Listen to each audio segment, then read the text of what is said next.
السلام علیکم ورحمۃ اللہ۔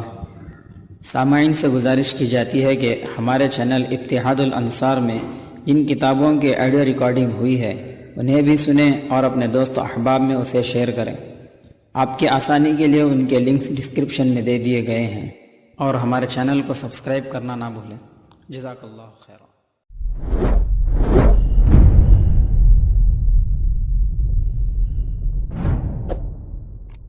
بسم اللہ الرحمن الرحیم۔ امام مہدی مودودی صاحب کی نظر میں مسئلہ مہدی کو پوری طرح نہ سمجھنے والے ایک شخص مولانا ابو العالی مودودی ہیں۔ یہ 3 رجب 1321 ہجری مطابق 25 ستمبر 1903 کو اورنگ آباد میں پیدا ہوئے۔ والد کا نام سید احمد حسن تھا۔ ابتدائی تعلیم گھر پر ہی حاصل کی۔ 1914 عیسوی میں مدرسہ فوقانیہ سے مولوی کا امتحان دیا۔ اس مدرسے کے صدر مولانا حمید الدین فراہی تھے۔ کچھ عرصے بعد ان کے والد کا انتقال ہو گیا تو اپنے بڑے بھائی مولانا ابو الخیر کے ہمراہ وہ بجنور چلے گئے۔ یہیں سے ان کی صحافتی زندگی کا آغاز ہوتا ہے۔ وہ تقریباً 10 سال تک تاج، مسلم اور الجمعیہ جیسے پرچوں کے ایڈیٹر رہے۔ 1932 میں انہوں نے حیدرآباد سے ترجمان القرآن نکالنا شروع کیا اور 1938 عیسوی میں وہ لاہور منتقل ہو گئے۔ اگست 1941 عیسوی میں جماعت اسلامی قائم کی۔ تقسیم ہند کے بعد وہ کئی مرتبہ جیل بھی گئے۔ ایک مرتبہ پھانسی کی سزا بھی تجویز ہوئی، جسے بعد میں عمر قید سے بدل دیا گیا۔ پھر صلاح صفائی کی بدولت وہ جیل سے بھی رہا کر دیے گئے۔ 1979 عیسوی میں ان کا انتقال ہوا۔ اس طرح ان کی عمر کل 76 سال بنتی ہے۔ انہوں نے مختلف موضوعات پر متعدد کتابیں لکھی ہیں۔ اپنے مخصوص فکر و خیالات، تصوف و طریقت سے بعد، حد سے زیادہ خود اعتمادی، انبیاء و صحابہ کے بارے میں نار و اسلوب اور اسلاف امت کے سلسلے میں غیر محتاط رویے کی اہل علم و فضل کو ان سے ہمیشہ شکایت رہی، اور نامور دینی شخصیات کی جانب سے بھی ان پر مدلل علمی تنقیدیں ہوتی رہیں۔ مسئلہ مہدی بھی انہی اختلافی مسائل کا ایک اہم موضوع ہے، جس پر موصوف نے بڑی شرح و بسط کے ساتھ گفتگو کرتے ہوئے اپنے مخصوص و منفرد خیالات پیش کیے ہیں، اور مہدی کی شخصیت و علامات، سیرت و کردار اور حالات و کیفیات کے پہلوؤں پر وہ متقدمین و متاخرین علماء کی تشریحات سے قطعاً اتفاق نہیں کرتے۔ ہم پہلے ان کی کتاب تجدید و احیاء دین سے ان کا تصور مہدی پیش کرتے ہیں، پھر ایک مفصل تجزیہ کر کے ان غلطیوں کی بھی واضح نشاندہی کریں گے، جن کے باعث مولانا مودودی صاحب مسئلہ مہدی کو بالکل نہ سمجھ سکے اور ان کا قلم افراط و تفرید ہی میں الجھ گیا۔ تجدید و احیاء دین کا موضوع اپنے نام سے ظاہر ہے۔ اس میں مصنف نے سب سے پہلے اسلام اور جاہلیت کی اصولی کشمکش کی ایک مفصل بساط بچھائی ہے۔ پھر نبوت اور خلافت راشدہ کے روشن حقائق سے پردہ اٹھاتے ہوئے انہوں نے جاہلیت کے مزاج و فطرت تجدید دین کی اہمیت و مجدد دین کی ضرورت پر بھی خاصہ طویل کلام کیا۔ اس کے بعد کار تجدید کی نوعیت کے عنوان سے کتاب کا ایک نیا باب شروع ہوتا ہے، جس میں موصوف نے نبوت و تجدید کے بنیادی فرق پر گفتگو کی اور مجدد کے لیے 9 چیزوں کو ضروری قرار دیا ہے۔ نمبر 1، اپنے ماحول کا صحیح تجزیہ۔ نمبر 2، امت مسلمہ کے مرض کی شناخت۔ نمبر 3، اپنی صلاحیت و طاقت کا صحیح اندازہ۔ نمبر 4، ذہنی و فکری انقلاب کی کوشش۔ نمبر 5، اصلاح معاشرے کی وسیع جد و جہد۔ نمبر 6، اجتہاد فی الدین۔ نمبر 7، باطل کی سرکوبی اور اسلام کی سربلندی کی کوشش۔ نمبر 8، خلافت علی منہاج النبوہ کا احیاء۔ نمبر 9، عالمگیر اسلامی انقلاب برپا کرنے کی جد و جہد۔ تجدید و مجدد کی مکمل وضاحت کے بعد مولانا مودودی صاحب یوں رقم تراز ہیں۔ ان شعبوں پر غائرانہ نظر ڈالنے سے معلوم ہوتا ہے کہ ابتدائی 3 مدات تو ایسی ہیں جو ہر اس شخص کے لیے ناگزیر ہیں جو تجدید کی خدمت انجام دے، لیکن باقی 6 مدیں ایسی ہیں جن کا جامع ہونا مجدد ہونے کے لیے شرط نہیں ہے، بلکہ جس نے 1، 2، 3، 4 شعبوں میں کوئی نمایاں کارنامہ انجام دیا ہو وہ بھی مجدد قرار دیا جا سکتا ہے۔ البتہ اس قسم کا مجدد جزوی مجدد ہوگا، کامل مجدد نہ ہوگا۔ کامل مجدد صرف وہ شخص ہو سکتا ہے جو ان تمام شعبوں میں پورا کام انجام دے کر وراثت نبوت کا حق ادا کرے۔ تاریخ پر نظر ڈالنے سے معلوم ہوتا ہے کہ اب تک کوئی مجدد کامل پیدا نہیں ہوا ہے۔ قریب تھا کہ عمر بن عبدالعزیز رحمۃ اللہ علیہ اس منصب پر فائز ہوتے، مگر وہ کامیاب نہ ہو سکے۔ ان کے بعد جتنے مجدد پیدا ہوئے، ان میں سے ہر ایک نے کسی خاص شعبے یا چند شعبوں ہی میں کام کیا۔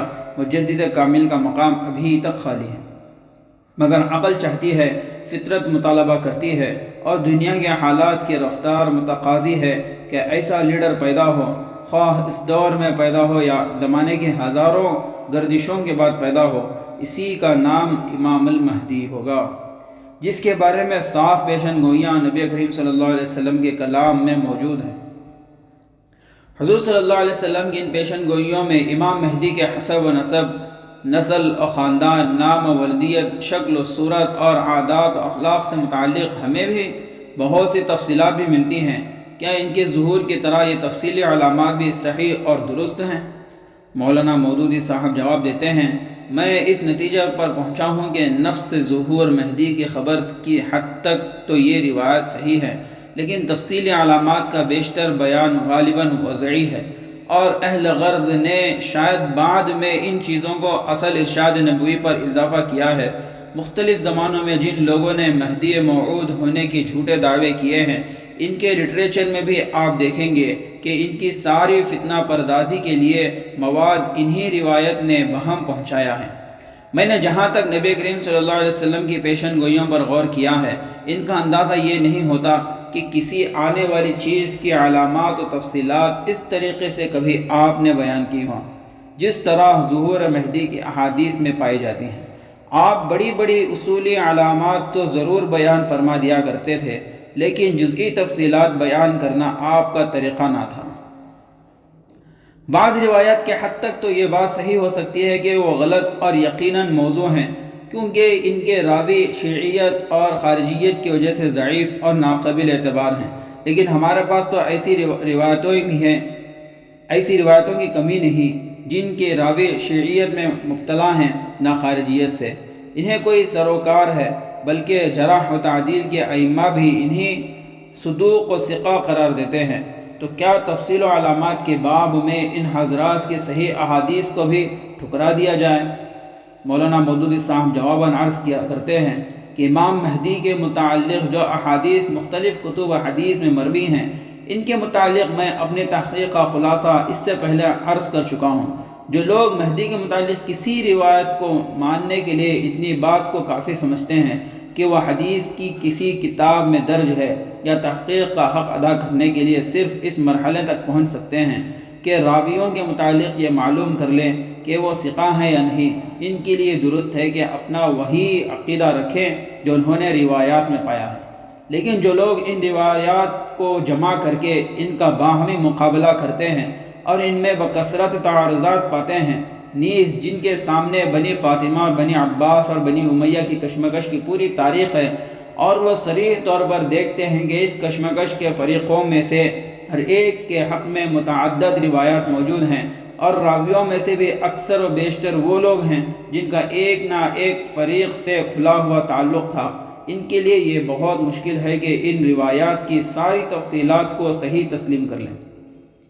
پہلے وضع روایات کی شکل تھی، اور اب تعارض احادیث، قبائلی و خاندانی کشمکش اور راویوں کی کھلی جان بداری کا شکوہ۔ کل ملا کر نتیجہ یہی نکلتا ہے کہ ظہور مہدی کے بعد مودودی صاحب کو اس سلسلے کی کوئی علامت و تفصیل قبول نہیں کی۔ کسی بھی طرح کا تبصرہ کیے بغیر ہم اب آگے قدم بڑھاتے ہیں تاکہ موصوف کے مزید خیالات و تشریحات کو نقل کریں اور ان کے تصور مہدی کی پوری وضاحت ہو۔ چنانچہ آگے چل کر وہ مہدی پر اس طرح روشنی ڈالتے ہیں کہ حضور صلی اللہ علیہ وسلم نے مہدی کا لفظ استعمال فرمایا ہے جس کے معنی ہے ہدایت یافتہ کے، ہادی کا لفظ استعمال نہیں کیا ہے۔ مہدی ہر وہ سردار، لیڈر اور امیر ہو سکتا ہے جو راہ راست پر ہو۔ المہدی زیادہ سے زیادہ خصوصیت کے لیے استعمال ہوگا جس سے آنے والی کی کسی خاص امتیازی شان کا اظہار مقصود ہے، اور وہ امتیازی شان حدیث میں اس طرح بیان کی گئی ہے کہ آنے والا خلافت علی منہاج النبوہ کا نظام درہم برہم ہو جانے اور ظلم و جور سے زمین کے بھر جانے کے بعد از سر نو خلافت کو منہاج النبوت پر قائم کرے گا اور زمین کو عدل سے بھر دے گا۔ بس یہی چیز ہے جس کی وجہ سے اس کو مختص اور ممتاز کرنے کے لیے مہدی پر الف لام داخل کیا گیا ہے۔ لیکن یہ سمجھنا بالکل غلط ہے کہ مہدی کے نام سے دین میں کوئی خاص منصب قائم کیا گیا ہے جس پر ایمان لانا اور جس کی معرفت حاصل کرنا ویسے ہی ضرورت ہے جیسے انبیاء پر ایمان لانا اور اس کی اطاعت بھی شرط نجات اور شرط اسلام و ایمان ہے۔ نیز اس خیال کے لیے بھی حدیث میں کوئی دلیل نہیں ہے کہ مہدی کوئی امام معصوم ہوگا۔ دراصل یہ معصومیت غیر انبیاء کا تخیل، ایک خالص شرعی تخیل ہے جس کی کوئی سند کتاب سنت میں موجود نہیں ہے۔ یہ صحیح ہے کہ مہدویت اسلام میں نہ کوئی ایسا منصب ہے کہ رسالت و نبوت کی طرح اس پر ایمان لایا جائے، اور نہ ہی امام مہدی انبیاء و رسول کی مانند ایسے محفوظ و معصوم ہیں کہ ان سے سہواً صغائر بھی سرزد نہ ہوں۔ ان کی حقیقت بس اتنی ہے کہ وہ امت میں اتحاد و دین کی روح پھونک کر مدتوں بعد ایسی عظیم اسلامی حکومت قائم کریں گے جو باطل کی بیخ کنی اور اعلاء دین کو آخری درجے پر پہنچا دے گی۔ اتنا عظیم کارنامہ انجام دینے والا یہ عظیم شخص کس نوعیت کا ہوگا؟ عقل و نقل کی روح سے تو اسے بھی خلفاء راشدین، صحابہ و تابعین اور اسلاف و مجددین کی طرح ٹھیٹ دیندار ہی ہونا چاہیے۔ کیا ہمارا یہ خیال درست ہے؟ مولانا مودودی صاحب تردید کرتے ہیں، مسلمانوں میں جو لوگ الامام المہدی کی آمد کے قائل ہیں وہ بھی ان مجددین سے جو اس کے قائل نہیں ہیں اپنی غلط فہمیوں میں کچھ پیچھے نہیں ہیں۔ وہ سمجھتے ہیں کہ امام مہدی کوئی اگلے وقتوں کے مولویانہ و صوفیانہ وضع خطا کے آدمی ہوں گے، تسبیح ہاتھ میں لیے ایک کسی مدرسے یا خانقاہ کے حجرے سے برآمد ہوں گے، آتے ہی انا المہدی کا اعلان کریں گے۔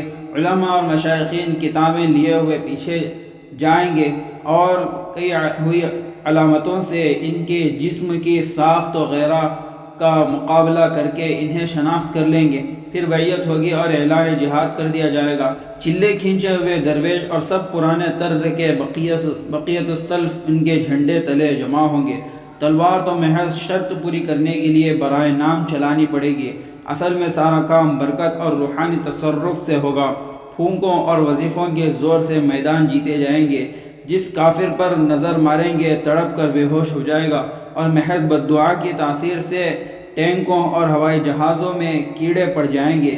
یہ خیالات کتنے صحیح اور کتنے غلط ہیں یہ الگ مسئلہ ہے، لیکن اس مقام پر ان کے طرز و اسلوب کو کسی بھی صورت میں علمی و شائستہ نہیں کہا جا سکتا۔ یہ تو ایسا ناروا انداز ہے جس کی زد میں ذکر، عبادت، تصرف و کرامات علماء امت اور تمام دینی شعائر ہی نہیں بلکہ 1400 سالہ پرانی دینی تاریخ آ گئی ہے۔ بلا شبہ یہ ایسی خطرناک باتیں ہیں جن کے تصور سے ایک عام مسلمان تک لرز اٹھتا ہے۔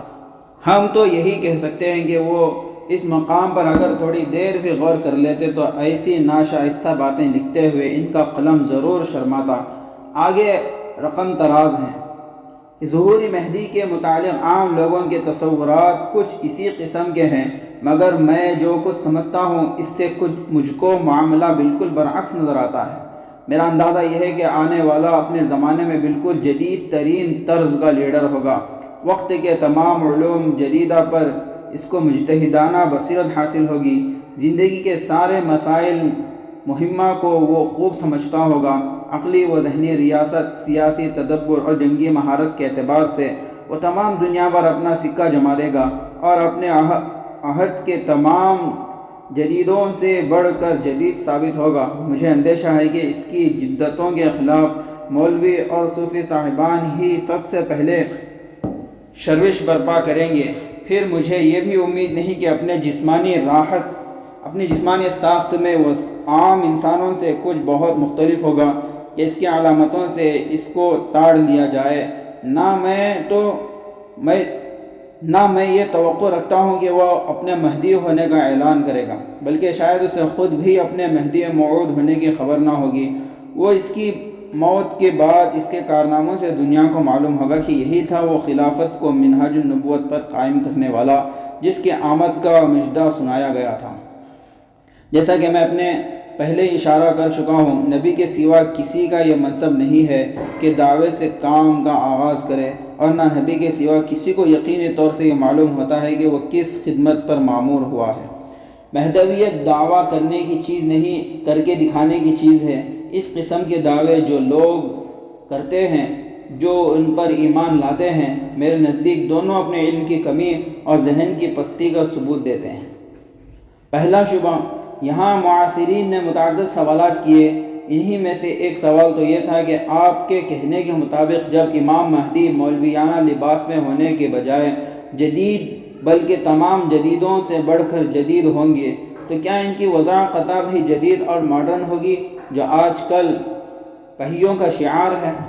مولانا مودودی صاحب کو اپنی اس غلطی کا احساس ہوا اور انہوں نے صفائی دیتے ہوئے کہا کہ میں نے جو یہ بات کہی ہے کہ مہدی موعود جدید ترین طرز کا لیڈر ہوگا، اس کا مطلب یہ نہیں ہے کہ وہ داڑھی منڈوائے گا، کوٹ پتلون پہنے گا اور اپ ڈیٹ فیشن میں رہے گا، بلکہ اس سے میرا مطلب یہ ہے کہ وہ جس زمانے میں بھی پیدا ہوگا اس زمانے کے علوم سے، حالات سے اور ضروریات سے پوری طرح واقف ہوگا، اپنے زمانے کے مطابق عملی تدبیر اختیار کرے گا اور ان تمام آلات و وسائل سے کام لے گا جو اس دور میں سائنٹیفک تحقیقات سے دریافت ہوئے ہیں۔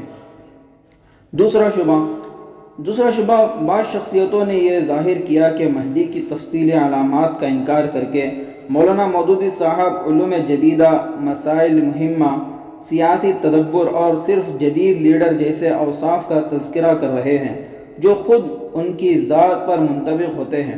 آخر اس میں کیا حکمت ہے؟ کہیں ایسا تو نہیں کہ وہ دل میں خود ہی مہدی بننے کا خیال کر رہے ہوں؟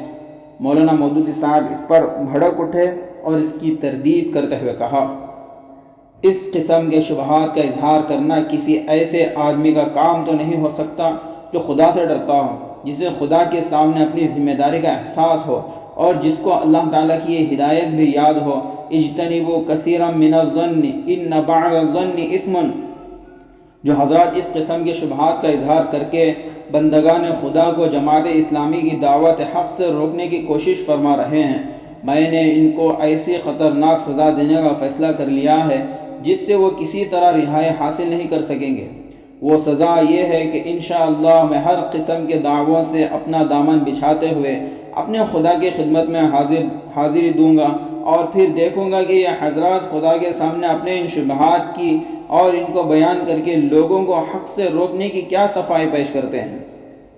یہ تو مہدی کی شخصیت و سیرت کا مسئلہ تھا، اب موضوع ان کے کام کی نوعیت ہے۔ ہم دیکھتے ہیں کہ جن اصحاب تجدید اور اہل صلاح و تقوی نے اسلامی تاریخ پر اپنے گہرے اور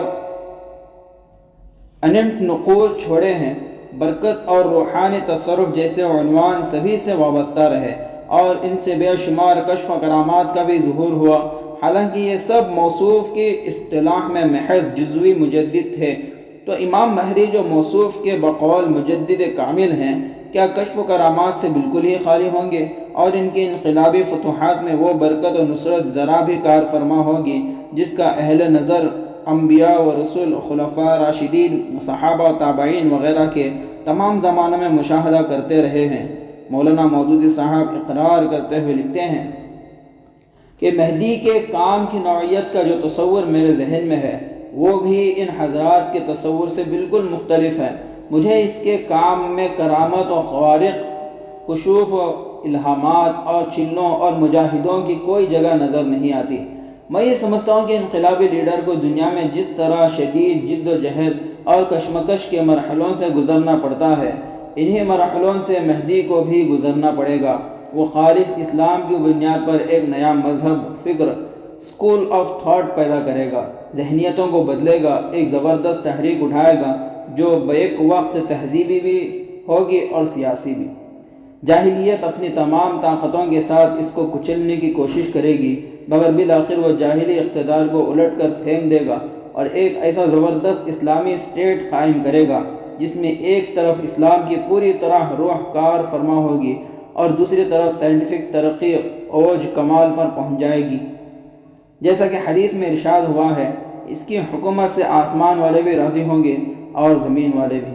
آسمان دل کھول کر اپنی برکتوں کی بارش کر دے گا اور زمین اپنے پیٹ کے سارے خزانے اگل دے گی۔ یہ ہے مولانا مودودی صاحب کا تصور مہدی، جو آج سے نصف صدی قبل انہوں نے اپنی کتاب تجدید احیاء دین میں پیش کیا تھا۔ اس پر معاصرین نے جو شبہات و اشکالات پیش کیے اور موصوف نے ان کے جو جوابات دیے، ہم نے متعلقہ عبارات کے ذیل میں انہیں بے کم و کاست نقل کر دیا ہے تاکہ بددیانتی کا کوئی الزام نہ لگ سکے۔ لیکن موصوف کے تمام صفائیوں کے باوجود یہاں اب بھی بہت سے باتیں محل نظر ہیں جنہیں عقل کسی صورت قبول نہیں کرتی، اور احادیث و آثار بھی قدم قدم پر ان کی تردید کرتے ہیں۔ ہم قاری کی سہولت کے لیے ان منفرد نکات و خیالات کو مختصراً اب نمبر وار ذکر کرتے ہیں، جو مسئلہ مہدی کی تفہیم و تشریح میں مولانا مودودی صاحب نے اسلاف سے ہٹ کر قائم کیے ہیں، تاکہ ان کے تصور مہدی کے مابعد امتیاز اصول و عقائد اچھی طرح سامعین کے ذہنوں میں جاگزین ہو جائیں، اور وہ ہمارے مدلل تشریحات و تنقید کی روشنی میں بآسانی مولانا مودودی صاحب کی لغزشوں کو سمجھ سکے۔ ان کے اس طویل مضمون میں 3 باتیں ایسی ہیں جو غالباً آج تک کسی عالم سے منقول نہیں، اور ہمارے معلومات کی حد تک مولانا مودودی صاحب تاریخ اسلام کے شاید پہلے وہ فرد ہیں جنہوں نے مہدی کے سلسلے میں ایسے عجیب و غریب انکشاف کیے ہیں۔ نمبر 1، امام مہدی کا ظہور تو برحق ہے، لیکن ان کی تفصیلی علامت موضوع ہیں۔ نمبر 2، اپنی حقیقت سے نہ وہ خود آگاہ ہوں گے، نہ ہی معاصرین انہیں پہچان سکیں گے، بلکہ ان کی موت کے بعد ہی یہ ظاہر ہو سکے گا کہ فلاں ابن فلاں ہی امام مہدی تھے۔ نمبر 3، ان کی فتوحات عزم و حزم، جنگی مہارت اور طاقت و وسائل کے بل پر ہوں گی۔ ان میں کشف و کرامت اور روحانی برکت و تصرف کا کوئی دخل نہ ہوگا۔ پہلی تنقیح، مہدی کا ظہور برحق اور ان کی تفصیلی علامات وضعی ہیں۔ اس نظریے کی تنقیح کے لیے ہم یہاں چند مقدمات قائم کرتے ہیں۔ پہلا مقدمہ، امام مہدی اور ان کی شخصیت و کارناموں کی تفصیل صحیح مسلم، سنن ابو داؤد، ترمذی، ابن ماجہ، مسند احمد، مستدرک حاکم، مصنف ابن ابی شیبہ، مسند بزار، مصنف عبد الرزاق، مسند ابی یعلا، اوسط طبرانی، مسند ابی اسامہ، بیہقی اور مشکات المصابیح وغیرہ جیسی حدیث کی مقبول کتابوں سے ثابت ہیں۔ اگر یہ کتابیں اور ان کے مصنف معتبر ہیں تو وجود مہدی کے ساتھ ساتھ ان کی بیان کردہ تفصیلات بھی صحیح ہیں، لیکن بالفرض وہ آپ کے نزدیک ناقابل اعتبار ہیں تو جزئی تفصیلات کے ساتھ امام مہدی کا وجود بھی باطل ہے۔ ایک ہی اصل سے ماخوذ مسئلہ کو آدھا تسلیم کرنا اور آدھا ٹھکرا دینا آخر کہاں کی منطق ہے؟ کیا موصوف اس موقف کی کوئی معقول دلیل دے سکتے ہیں؟ دوسرا مقدمہ، مہدی کی روایات کئی طبقوں سے منقول ہے۔ ان میں پہلا طبقہ تو صحابہ کرام کا ہے جو 24 افراد پر مشتمل ہے۔ ان میں 3 عشرہ مبشرہ ہیں، وہ سب بلا شبہ عادل و ثقہ ہیں اور امت کے اجماعی عقیدے اصحاب کلہم عدول کی روح سے وہ ہر قسم کی جرح و تنقید سے بالاتر ہیں۔ دوسرا طبقہ تابعین کا ہے، جس میں ابو نضرہ، مجاہد، سعید ابن مسیب اور محمد ابن الحنفیہ جیسے بے شمار مستند اکابر کے نام ملتے ہیں، جبکہ تیسرے طبقے میں تبع تابعین اور ان راویوں کی بھی ایک لمبی فہرست نظر آتی ہے جو محدثین کی جرح و تعدیل کی کسوٹی پر کھرے اترے ہیں۔ یہ تینوں ہی وجود و ظہور کے علاوہ مہدی کی مخصوص علامات کو اہتمام سے نقل کرتے ہیں۔ مولانا مودودی صاحب انہیں سچا سمجھتے ہیں تو امام کی شخصیت کے ساتھ جزئی تفصیلات کو بھی درست تسلیم کریں، اور اگر وہ ان کے نزدیک جھوٹے اور ناقابل اعتبار ہیں تو تفصیلی علامات کے ساتھ مہدی کے وجود کا بھی انکار کریں۔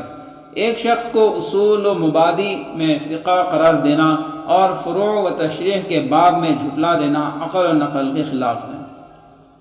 تیسرا مقدمہ، احادیث کے رد و قبول کا مدار درجات و مراتب پر ہے۔ اگر وہ صحیح اور حسن ہیں تو انہیں بالاتفاق قبول کیا جائے گا، جبکہ موضوع یا حد درجے ضعیف ہونے کی صورت میں وہ ٹھکرا دی جائیں گی۔ یہ علم حدیث کا ایسا مسلم اصول ہے جو محدثین کے یہاں ہمیشہ معروف و مقبول رہا ہے، اور امت کے کسی فرد نے اس میں آج تک کوئی اختلاف نہیں کیا۔ مہدی کی روایات ہر طرح کی ہیں، ضعیف و موضوع سے متعلق تو ہمیں آپ سے کوئی شکوہ نہیں، چاہے قبول کریں چاہے رد کریں، لیکن صحیح و حسن کی بابت ہم اتنا ضرور عرض کریں گے کہ محض ذوق کی بنیاد پر انہیں غیر معتبر قرار دینا محدثین کے اصولوں کی صریح مخالفت اور اجماع امت کو توڑ ڈالنا ہے۔ آپ ان احادیث کو نہیں مانتے تو اصولاً سب کو ٹھکرا دیجئے، مگر یہ کیا بے تکا ڈھنگ ہے کہ ایک مقام پر تو ان کی بنیاد پر مہدی کا پورا وجود تسلیم کر رہے ہیں، اور شرح و تفصیل کے دوسرے باب میں آپ اسی درجے کی صحیح و حسن روایتوں کو بلا دلیل ٹھکرا دے رہے۔ روایت مہدی غیر جانبدار نہیں۔ آپ کا یہ کہنا کہ راویوں کا بنو امیہ، بنو عباس اور بنی فاطمہ سے کھلا تعلق ہے، اس لیے روایت مقبول نہیں، آپ کی بھاری چوک ہے، کیونکہ یہ عیب صرف تفصیل و علامات ہی میں نہیں، خود مہدی کے وجود کو ثابت کرنے والی روایتوں میں بھی بدرجہ اتم موجود ہے۔ اب امام کی شخصیت کو اپنے اس خود ساختہ اصول کی زد میں آنے سے آخر آپ کس طرح روکیں گے؟ نیز یہ فلسفہ تو آپ کے بھی پورے لٹریچر کو لے ڈوبے گا، کیونکہ اس میں بھی ایسی سینکڑوں حدیثیں موجود ہیں جن کو راویوں کا بنو امیہ یا بنو عباس سے کھلا تعلق ہے، لیکن آپ نے ان میں استدلال کرنے میں اس طرح کا کوئی لحاظ نہیں کیا، اور اپنے اصول کی خود قدم قدم پر دھجیاں اڑائی ہیں۔ اس لیے تفصیل و علامات کا انکار کرنے کے لیے ایسے اصول کا سہارا لینا دراصل مہدی کے پورے وجود کو خطرے میں ڈالنا ہے۔ شرح و تفصیل کے رد میں دوسری دلیل مولانا مودودی صاحب یہ دیتے ہیں کہ جزئی علامات پر مشتمل ان روایتوں نے ہی ہر دور میں جھوٹے مہدویوں کو مواد فراہم کیا ہے، اور انہی کا سہارا لے کر وہ مسلسل فتنہ پردازی میں کرتے رہے ہیں۔ مولانا مودودی صاحب نے یہاں بالکل الٹی بات کہی ہے، کیونکہ کسی بھی شخصیت کا حسب و نسب، نام و ولدیت، نسل و خاندان، عادات و اخلاق، شکل و صورت اور حیات و کارناموں کی شرح و تفصیل ہی وہ معین کسوٹی ہے جو جھوٹے مدعیوں کو اس کا روپ دھارنے سے باز رکھتی ہے، اور لوگ بآسانی ان کے مکر و فریب کا ادراک کر لیتے ہیں، ورنہ اجمالی تعارف کی صورت میں تو ان ظالموں کا راستہ بالکل صاف ہے اور کسی بھی پہلو سے ان کی کوئی گرفت نہیں ہو سکتی۔ چنانچہ تاریخ ہمیں بتاتی ہے کہ گزشتہ صدیوں میں جن لوگوں نے بھی مہدی ہونے کا دعویٰ کیا وہ سب بری طرح ناکام ہوئے، اور چند احمقوں کو چھوڑ کر امت کے ہر فرد نے انہیں مہدویت کا دعویٰ کرتے ہی جھٹلا دیا۔ تصدیق و تکذیب کی یہ تیز و تند اسپرٹ ہم میں آخر کہاں سے آئی؟ یقیناً تفصیل علامات پر مشتمل مہدی کی انہی روایات ہیں جنہیں مولانا مودودی صاحب آج جھوٹ کا پٹارا بتلا رہے ہیں۔ خدا کی قسم، امام کے سلسلے میں اگر ہمارے پاس یہ واضح تفصیلات و ہدایات نہ ہوتی تو ہم ہر مرتبہ گر کر ٹھوکریں کھاتے اور ان بے شمار مہدویوں کے ہاتھوں لٹ پٹ کر امت دین و ایمان ہی نہیں اپنا وجود تک کھو بیٹھتی۔ اس لیے سچی بات یہ ہے کہ مہدی کی علامات اہل غرض کی گھٹنت نہیں بلکہ نبوت کے عطا کردہ وہ روشن کسوٹی ہیں جو ہر دور میں نقلی مہدویوں کی قلی کھولتی رہتی ہیں، اور یہی قیامت کے قریب چہار دانگ عالم میں امام موصوف کی خلافت اور مجددیت کا فلک شگاف اعلان کریں گے۔ علامات مہدی کے انکار کی بابت مولانا مودودی صاحب کی تیسری دلیل یہ ہے کہ اس باب میں امام کی حیات و کارناموں سے متعلق ہمیں ایک جزئیہ تفصیل سے ملتا ہے۔ حالانکہ حضور صلی اللہ علیہ وسلم پیشن گوئی میں صرف اصولی علامات کا اہتمام فرماتے تھے، جزئی تفصیلات بیان کرنا آپ کا طریقہ نہ تھا۔ موصوف کا دعویٰ ہے کہ نبوی پیشن گوئیوں میں کافی غور کرنے کے بعد انہوں نے یہ رائے قائم کی ہے۔ ہم جواباً عرض کرتے ہیں کہ آپ نے غور کرنے ہی میں غلطی کی ہے، کیونکہ رسول اللہ صلی اللہ علیہ وسلم کی پیشن گوئیاں دو طرح کی ہیں۔ ایک قسم تو وہ ہے جس میں صرف فتنہ و فساد کی خبر ہے، کسی معین شخصیت کا تذکرہ نہیں۔ اس کے حد تک تو آپ کی بات بالکل صحیح ہے، لیکن دوسری قسم جس میں حضور نے کسی مخصوص شخص کے ظہور کی خبر دی ہے، اس میں آپ کا دعویٰ حقائق و واقعات کے سامنے بھی کبھی نہیں ٹک سکے گا۔ چونکہ یہاں تو سیرت و شخصیت کے جغرافیہ کی شروع سے آخر تک ایک ایک تفصیل درج ہے۔ ہم اس کے ثبوت میں مہدی ہی کے دور کی دوسری شخصیت حضرت عیسیٰ علیہ السلام کا تعارفی خاکہ پیش کرتے ہیں، جس سے سامعین کو اندازہ ہوگا کہ حضور صلی اللہ علیہ وسلم نے ان کی سیرت و شخصیت سے متعلق تمام جزئی تفصیلات کتنے اہتمام سے بیان کی ہیں۔